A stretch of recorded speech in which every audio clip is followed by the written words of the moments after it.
Hey, we are the path of the ulnar nerve and wrists. My name is Jordan. And I'm Tanny. And I'm Christine. Alright guys, so today we're going to go over the ulnar nerve pathway.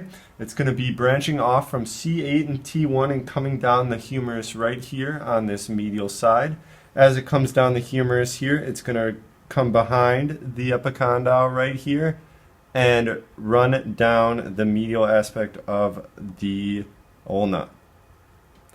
At about halfway down, it's going to split into three separate branches: the muscular branch, the palmar cutaneous branch, and the dorsal branch, which innervate different things on the forearm.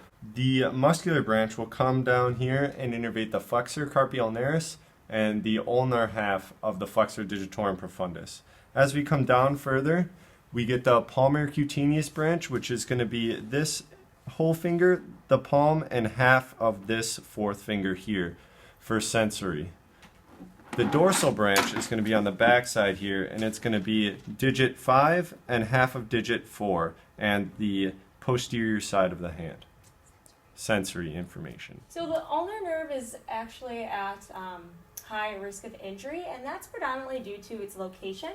It runs very superficially right on across the medial epicondyle when it crosses the elbow.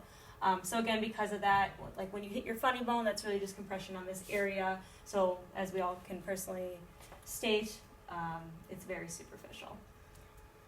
So some things, if you do have injury in your ulnar nerve, basically the motor muscle, the muscles that innervates will have motor dysfunction. So that will be the flexor carpi ulnaris, flexor digitorum profundus, interossei, and then the fifth and fourth digit, you would have movement significantly reduced. It also carries some sensory information. So if there's injury there, then the medial half of the palm, as well as the medial half of the dorsal side of the hand, and also fingers would be affected. Something that we came across is what's called an ulnar claw. So if there's some dysfunction in the ulnar nerve, you can kind of get, it basically looks like this. So it's hyperextension of the MCP joints of the pinky and ring fingers, but then flexion of the IP joints. So that can obviously have implications in day-to-day tasks in which fine motor movement is needed. So specifically getting into a little bit more of the potential things that could go wrong is cubital tunnel syndrome. And that's basically because the ulnar nerve runs, again, across the medial epicondyle. When your arm is bent like this, it can add stretch and pressure to that nerve, and then you can get a lot of numbness and tingling. So if you can even get more super severe cases in which you have trouble grip and so forth, because that compression at the ulnar nerve up here would lead to weakness down in the hand. So it's kind of just that feeling of your arm falling asleep. Next, we have tardy ulnar nerve palsy. And with this, it usually is a result of chronic injury to the medial epicondyle. And tardy ulnar nerve palsy occurs when the medial epicondyle is fractured, and then it doesn't heal properly, resulting in cubitus valgus deformity, which then causes the nerve palsy.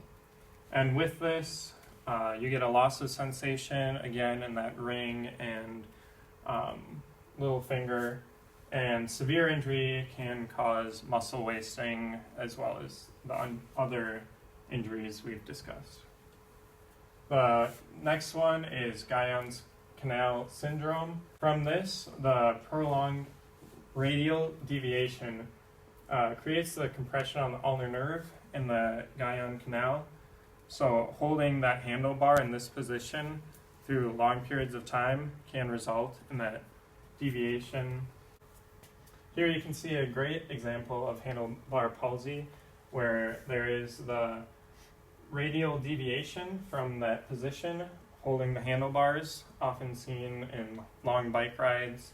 And you can see the irritation happening on the ulnar nerve from the hook of the hamate and pisiform in that position.